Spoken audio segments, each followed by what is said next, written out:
স্বাধীনতা সার্বভৌমত্ব রক্ষা পেয়েছে। দেশ এবং জনগণ এখন স্বাধীন। অপহরণ আর বিদেশি কামান আয়নার ঘরে আতঙ্ক মুক্ত। স্বাধীনতা সার্বভৌমত্ব রক্ষার পর এবার দেশ এবং জনগণের স্বাধীনতা সুরক্ষায় প্রথম কাজ হতে হবে রাষ্ট্র এবং সমাজে মানুষের গণতান্ত্রিক অধিকার এবং লুণ্ঠিত ভোটের অধিকারকে পুনঃপ্রতিষ্ঠিত করা। তার প্রিয় ভাই ও বোনেরা, দেশে বর্তমান প্রায় 12.5 কোটি ভোটার। এর মধ্যে 2009 সাল থেকে এ পর্যন্ত ভোটার তালিকায় প্রায় 2.5 কোটিরও বেশি নতুন ভোটার সংযুক্ত হয়েছে।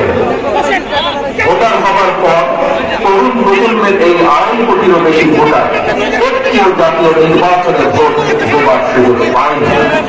ভোট দিয়ে তারা তাদের কাঙ্ক্ষিত জনপ্রতিনিধি নির্বাচন করতে পারে, অথবা তাদের নিজেরাও কেউ ভোটে নির্বাচিত হয়ে জনগণের প্রতিনিধিত্ব করার সুযোগ পায়। বিএনপি বিশ্বাস করে, বিএনপি মনে করে দেশের জনশক্তির অর্থে নারী এবং তারুণ্যের এই বৃহৎ অংশকে রাজনৈতিক অংশীদারিত্বের বাইরে রেখে একটি বৈষম্য মানবিক রাষ্ট্র গঠন সম্ভব নয়। সংবিধান কিংবা প্রবিধান যাই থাকুক, জনগণের রাজনৈতিক এবং অর্থনৈতিক ক্ষমতা নিশ্চিত করা না গেলে, সংস্কার প্রক্রিয়ায় জনগণকে সম্পৃক্ত করা না গেলে শেষ পর্যন্ত কোন সংস্কার কার্যকরী ফল পাওয়া যাবে না।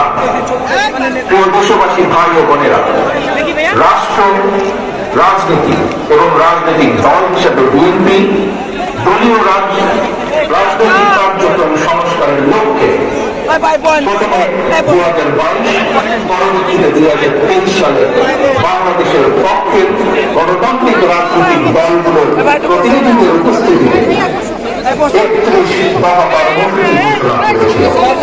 তবে ঘোষিত 31 দফায় শেষ কথা না।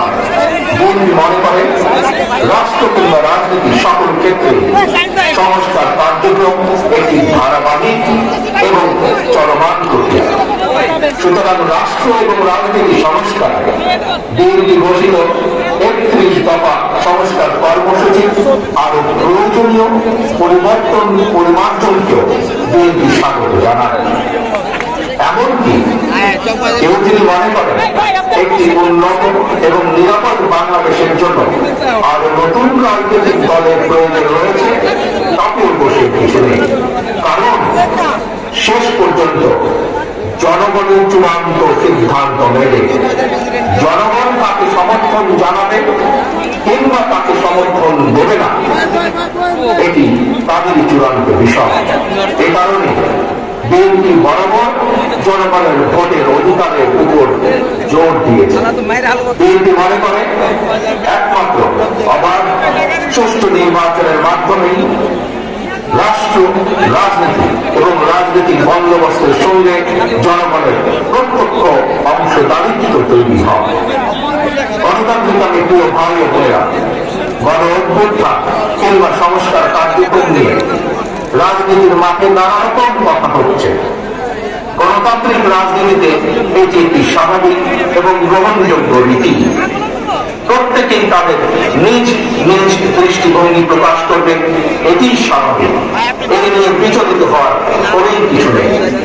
একজন রাজনৈতিক কর্মী হিসাবে আমি বিশ্বাস করি ফৌজদারি অপরাধের বিচার যেমন বিচারিক আদালতে হয়, ঠিক তেমনি রাজনৈতিক কর্মকাণ্ড কিংবা রাজনৈতিক আচরণের বিচার হয় জনগণের আদালতে।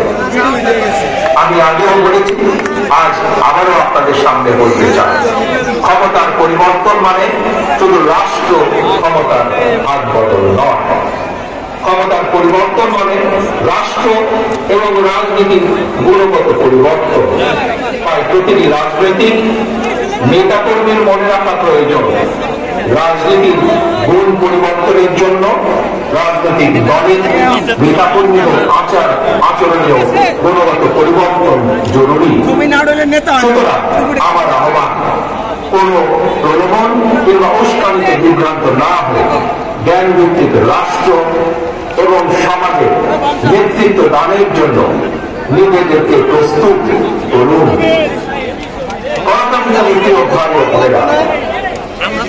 আজও শহীদের রক্ত স্নাত এই রাজপথে আজ আপনাদের এই স্বতঃস্ফূর্ত উপস্থিতির অর্থ জনগণের কাঙ্ক্ষিত বৈষম্যহীন বাংলাদেশ গড়ার এই যাত্রা পথে বাংলাদেশের পক্ষের শক্তিকে আরো কিছু পথ পাড়ি দিতে হবে।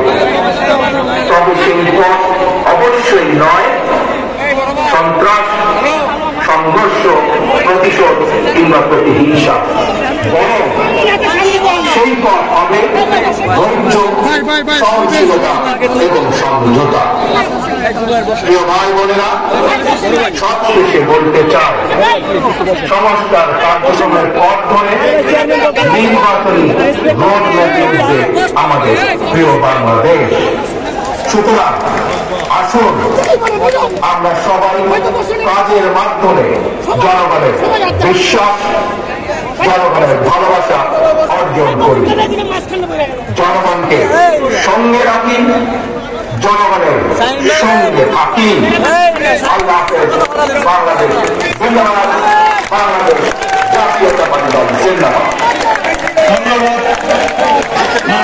প্রধানমন্ত্রীকে। সভাপতির অনুমতি ক্রমে আজকে সবাই এখানে সমাপ্তি।